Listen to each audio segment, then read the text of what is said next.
darkweb.com, but Joy told me there's many bad websites. Free for card members. Sign up online, discover.com/free alerts. Limitations apply. Apparently, there's all sorts of scary websites out there.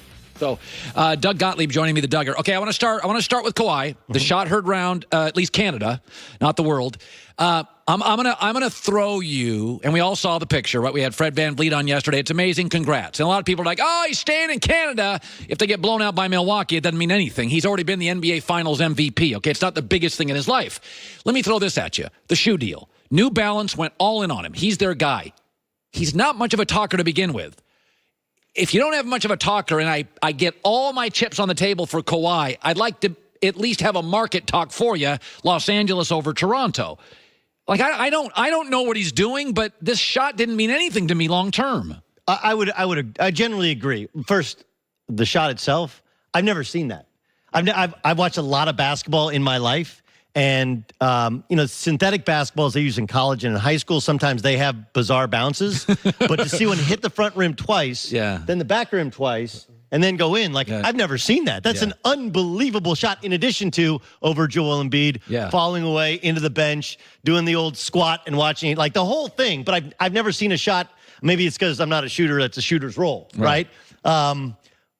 But I agree with you. I don't think it changes if Kawhi stays. I don't think he cares. I think he likes playing basketball. Yeah. I think he likes that he's the guy. Yeah. But I don't think there's any sort of affinity towards Canada. I don't think it has anything to do with New Balance's shoe deal, right? Like, I'm sitting here wearing these new Kevin Durant shoes, right? But they were selling them in Oklahoma City. They'll sell them in Golden State. They sell a guy because he's marketable. I don't think that matters, especially the idea of going to the Clippers. When the Clippers were rolling and they had Blake Griffin and Chris Paul is a Jordan brand guy. It's not like people were running out in droves to get his shoes. Okay. If you win, if you're successful, if people want to emulate the way in which you play, if you have a little bit of swag, they'll buy your shoes. It's really that simple. I actually think Canada would be a better spot to sell shoes because it's unique. It's a huge international market. It's actually a huge kind of basketball wellspring for a lot of talent for the present day and the future in basketball.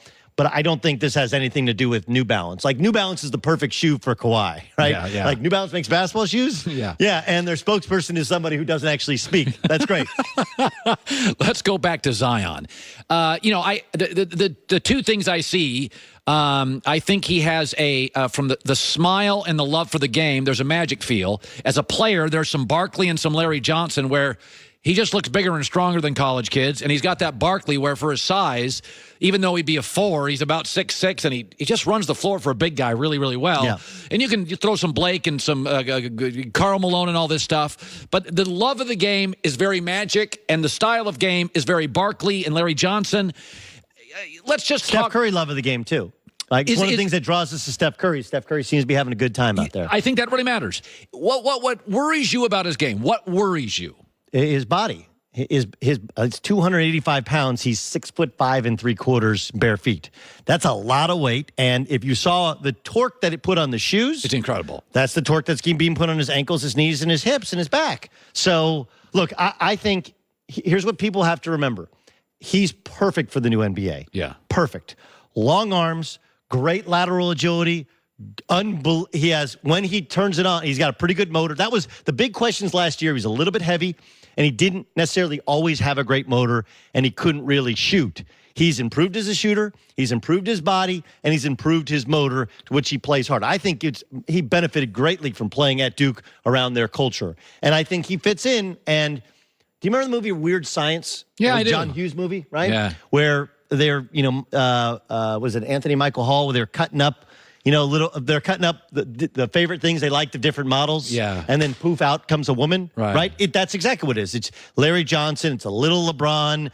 It's, a little Barkley, a little Blake Griffin, a little Draymond Green. And he'll be a better offensive version, more athletic version of Draymond Green. But the only fear is, I guess he's got to continue to develop his jump shot and his body, right? Like, he's big boned. He's thick. He doesn't look like a basketball player. His legs are football thick. Yeah. Can you thin him out and not change who he is? Yeah. God, I love watching. I just absolutely, my favorite college player. He as good as he is to watch on TV, you go watch him in person and his jaw dropping. You can't stop watching him. He can score in the post.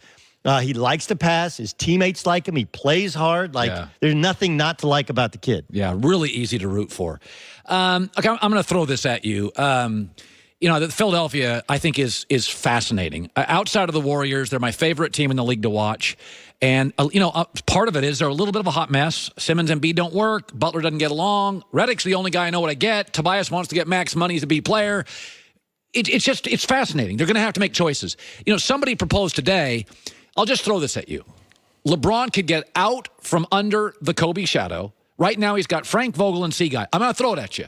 Ben Simmons, Tobias Harris, and a top 10 pick for LeBron. They're not trading LeBron James. You just talked about how, you played a clip earlier about how LeBron, the business side of the Lakers is still going well via Bill Plaschke, but one more year. The whole business thing is built around 23 wearing a Lakers uniform, bringing them back to prominence. They're not rebuilding. They're not scrapping it 1 year in. It's not happening. It's not really, people who discuss that, it sounds great.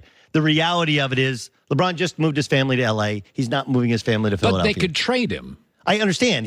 But in the league, a player like LeBron, he doesn't have a no-trade clause, but he has a no-trade clause. I'm not going. Trade me wherever you want. I'm not going. So what's Philly do with Ben Simmons? I think they just have to improve him. You're not bailing on Ben Simmons. I saw Chris Broussard say, well, he's traded him for Chris Paul's contract. Houston has no value for a guy who can't shoot, who needs the basketball. They have the best guy with the basketball in the NBA who can shoot. They don't want him.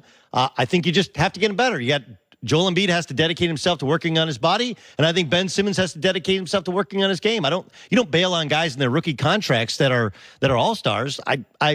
It's his second year in the NBA. Look, track anybody's second year in the NBA. Granted, third year in total, but there's a ton of room for growth. My issue with Ben Simmons is it's not just the shot physically, it's the shot mentally. He's almost too smart for his own good, and that he knows he can't make it, so he won't take it. Whereas Giannis didn't have that type of basketball intellect early on, and he would take a lot of threes that he couldn't make, and eventually he's gotten to where now occasionally he'll make 2 or 3, and you have to guard him. So I think next year, that's what they're going to have to do. They're going to have to lose some games during the regular season because Ben Simmons is going to have to take those shots. But I think ultimately he will.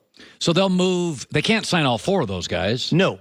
And look, I don't know if they want to sign Butler or they don't want to sign Butler. My guess would be they try and retain Tobias Harris. Butler's the type of guy that could very well end up with the Lakers. Yeah. Tobias is big. He rebounds well. He's a big body. He's going to want more money than I want to pay him, though. Sure. They're all going to want more money than you want to pay him. That's kind of part of the deal here. I think that's the business. Look, to me, they have... The reason they lost that game was not Kawhi's shot. They had 3 empty possessions late. That's exactly right. That's the big thing. And Embiid's got to be in better shape. They got to make better decisions. And yes, Ben Simmons has to learn to shoot the basketball. I love watching him play. I enjoy it as well. I love Philadelphia. Okay, Rick Barry, Bill Raftery's next hour. Doug Gottlieb, it's the Duggar. His show is right after ours on Fox Sports Radio. Coming up next, Zion or a current NBA star? Who would I trade Zion for if I land him at number 1? Next. Breaking the record is just a start. Overcoming the pressure is a necessity. You have to do more than just get it close to become legendary. The U.S. Open begins June 13th. All part of the USGA Championships on Fox and FS1, presented by Rolex. Right now at KFC, pick any 2 of these favorites for only $6. This tasty pair, $6. This tasty pair, $6. $11.95 for these. I'm just mashing your taters. $6. Mix and match any 2 for only $6 at KFC. Paul, I need a simple wireless plan and a new phone. Get both Sprint's unlimited plan and the brilliant iPhone XR included for just $35 a month. The iPhone XR has an amazing camera. Get in here. Oh, yeah. I'm switching to Sprint.